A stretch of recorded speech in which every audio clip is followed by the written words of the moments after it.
दशहरा में घरवा नहीं खे देख पियावा हमारे सखी असो के दशहरा में घरवा नहीं खे देख पियावा हमारे सखी हो हमारे सखी त जाइब देवरे संगे माई दरबारे सखी त जाइब देवरे संगे माई दरबारे सखी।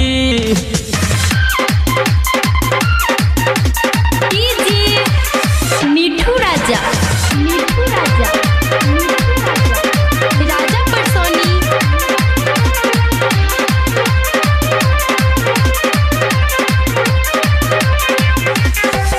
अंगूरी पकड़ के चल देवरा के साथ में खूबे घूम मेला सखी नौमी वाला रात में अंगूरी पकड़ के चल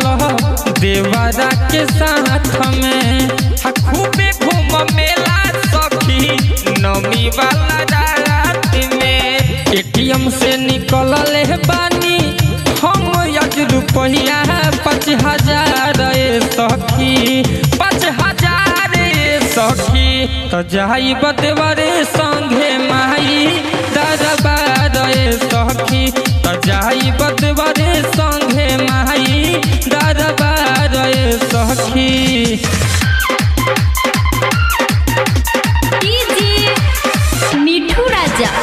मिठू राजा राजा परसोनी।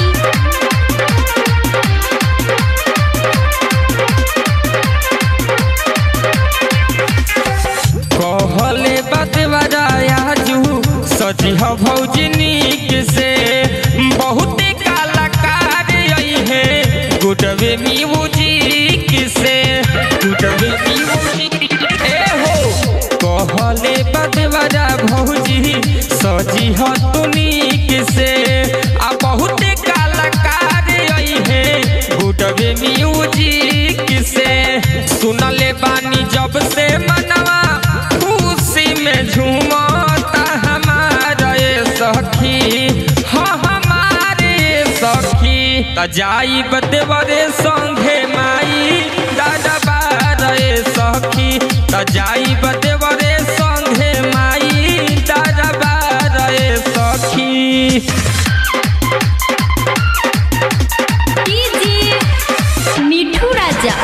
मिठू राजा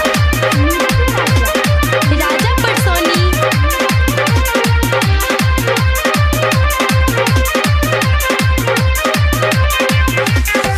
संजय सलोना के हम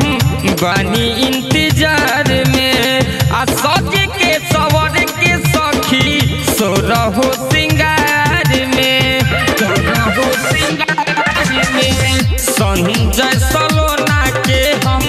बानी इंतजार में आ सज के सवर के सखी सोरहो सिंगार में बबलू जैसा बहाल मुकेश अवतारे अरविंद गायकार सखी त जाइब देवरे संगे माई